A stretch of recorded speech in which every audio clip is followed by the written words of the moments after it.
There is a machine buried under the ashes of a world that doesn't exist anymore. And for 352 years, it has been rewriting human memory. No torture, no interrogation room, just a needle, a pill, and time. In 3.5 centuries, it has never lost.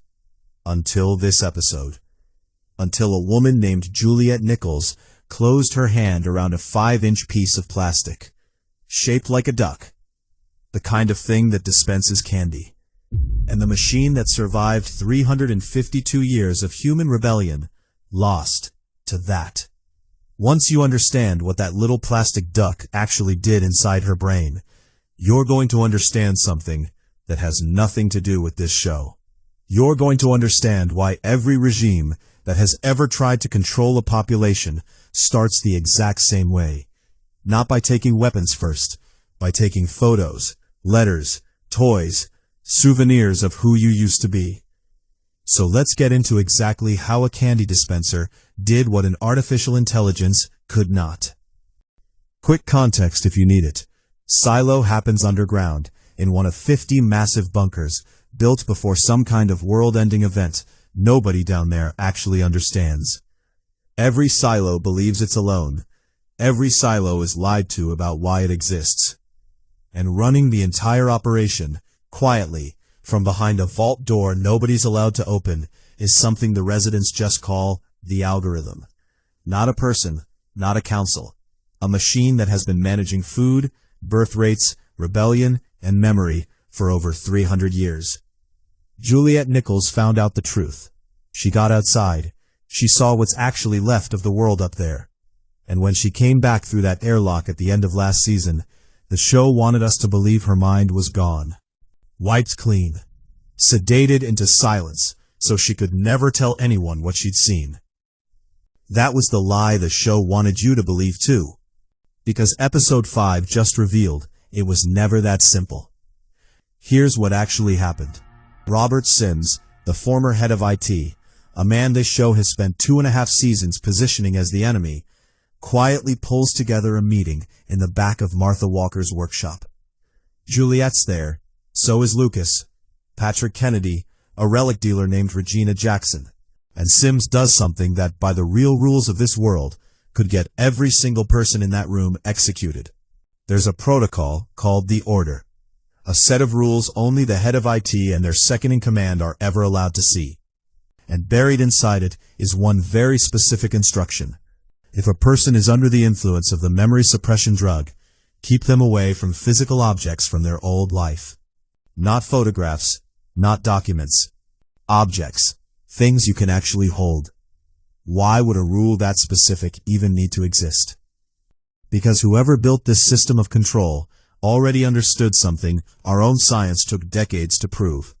You can chemically block a memory that lives in facts.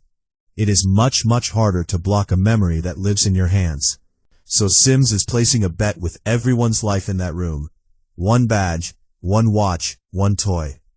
And if the algorithm finds out what's happening in that workshop, there's no warning shot. There's just an execution order. Let's see if it works. First, they hand her the badge. Her actual sheriff's badge. The thing she wore for years, the thing that basically was her identity in this silo. And something happens. Her whole face shifts. There's a flicker behind her eyes. A real emotional gut punch, right there in the room. But nothing technical surfaces. No memory of Silo 17. No memory of the one thing that could actually save this place. So they bring in Hank Murphy, and Hank hands her a mechanical wristwatch. George Wilkins' watch. The man she loved before any of this started. It survived the uprising. A man named Pete carried it through the fighting and passed it to Hank before he died. And when it lands in her palm, she breaks. Real grief. Grief she hasn't had access to in weeks. But the thing this silo actually needs, it's still locked behind a door nobody in that room can open. So what does it take? Robert Sims reaches into his pocket, and he pulls out a duck.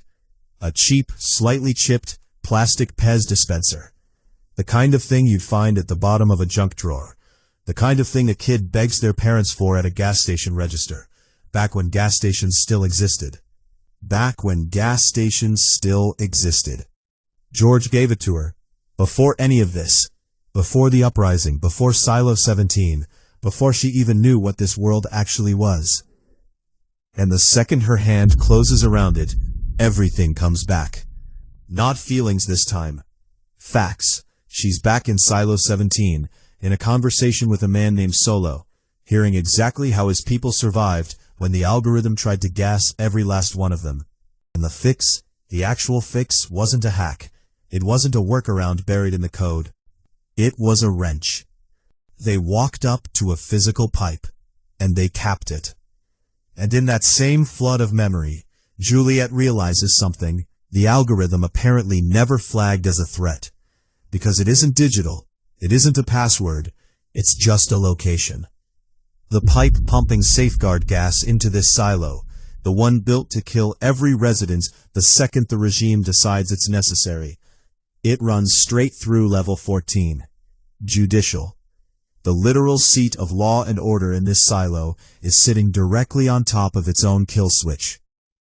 Now here's the part worth actually sitting with. Why the duck?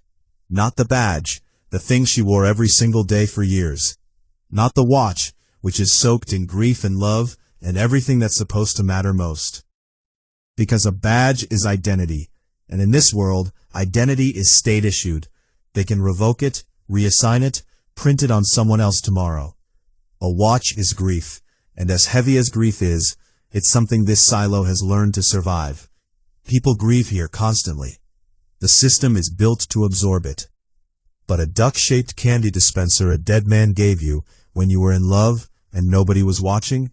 There's no clause for that. There's no line in the order that accounts for joy. And that tracks with something real, by the way. This isn't just a neat sci-fi idea the writers invented out of nowhere. Memory built out of pure information, names, dates, facts, is fragile. It's easy to sedate, easy to overwrite. But memory built out of feeling, texture, weight, the specific way an object sits in your palm, gets stored somewhere chemistry doesn't fully reach. It's why you can forget someone's phone number and never ever forget the sound of their laugh. But here's the twist inside the twist. Robert Sims, the guy this whole show has trained us to distrust, has apparently been running an entire secret operation this whole time. Remember Bernard Holland, former head of IT? The man we were told was executed and cremated at the top of this season? He's alive, hiding in a shelter in the Digger Void, recovering from severe burns. Sims faked his death using the silo's own body disposal protocol, knocked him unconscious, wrapped him in plastic, and swapped the body before cremation, with Martha and Carla McLean quietly covering for him. Why go to all that trouble? Because Sims wasn't just saving Bernard, he was saving Juliette too. He got her elected mayor specifically to make her too public to quietly execute. He had Regina swap her memory suppression drugs for vitamins, so the amnesia would wear off naturally once she was out from under direct watch. Every single person the algorithm ordered dead, Sims kept alive, right under its nose. And that brings us to the part of this episode that unsettled me more than anything happening underground. Because while all of this is unfolding in the silo, 352 years earlier, on the surface, we're watching the moment this entire nightmare might actually begin. A congressman named Daniel Keene is digging into a strike in Iran called Operation Righteous Vengeance, tipped off by a whistleblower named Sam Ramsey. A billionaire named PEZ Stensen, a man obsessed with autonomous AI, was aboard the aircraft carrier that launched it. Only 4 jets flew that mission. And before takeoff, all 4 had their modern flight systems stripped out and replaced with old analog controls, which should make them safer from a hack. Except later in the same episode, Daniel and a journalist named Helen are driving to meet a source in a completely ordinary rental van, and it locks its own doors, takes the wheel, steers itself away from where they're trying to go. Something took control of a vehicle that shouldn't have been controllable at all, before the silos even existed. And that's when a genuinely unsettling theory locks into place for a lot of viewers. What if the memory loss those pilots suffered afterward? What if whatever hijacked that minivan is the earliest version of the exact same thing, suppressing Juliette's memory 3.5 centuries later? What if the algorithm wasn't built once inside a vault by people who fully understood it? What if it's something that's been quietly evolving, completely unsupervised since before the world ended? That's a theory, to be clear. The show hasn't confirmed it outright. But it's the theory that actually explains why a toy could beat this thing and a badge couldn't. Because if this started as some kind of physical particulate technology, something closer to nanotech than software, then it was never built to fight ideas. It was built to fight bodies, brains, chemistry. Nobody ever taught it how to fight a feeling. And just when you think the resistance caught an actual win here, the show hits you with a second countdown. Sheriff Paul Billings and Carla McLean are investigating a murder. A shadow named Orla Kent, killed with a piece of rebar and staged to look like a gas accident. That investigation drags them into a room called Critical Supply, a vault of pre-apocalyptic equipment so secretive it takes 3 separate clearances just to walk through the door. And what they find in there is worse than a murder. The specialized grow lights keeping every farm level in this silo alive have been looted. Quietly, for years. There are exactly 2 years of bulbs left. After that, the farms go dark. And when the farms go dark, everyone starves. So, let's just sit with where this silo actually stands right now. They just found the exact location of the switch that can gas the entire population in seconds. And in the same episode, they found the number of days left before starvation does the job without any help from the AI at all. Here's what I keep coming back to though. Out of every object they could have used to break 352 years of programming, the show picked a toy. Not a weapon, not a document, not a code. And I don't think that's an accident. Think about what real authoritarian systems across human history have always gone after first. Not weapons. Photographs, letters, heirlooms. The stuff with zero strategic value, except that it proves you were someone before the system got its hands on you. Control the facts, and you can still lose. Control what a person feels when they hold the one object that reminds them who they were, and you win. Quietly, completely, forever. Which is exactly the game the algorithm has been playing for 352 years. And it's exactly the game it just lost, in one workshop, to one dead man's gift to the woman he loved. One more thing worth noticing while we're here. Watch what's happening between Robert and Camille Sims underneath all of this. The show wants you to think their marriage is collapsing over loyalty to the algorithm.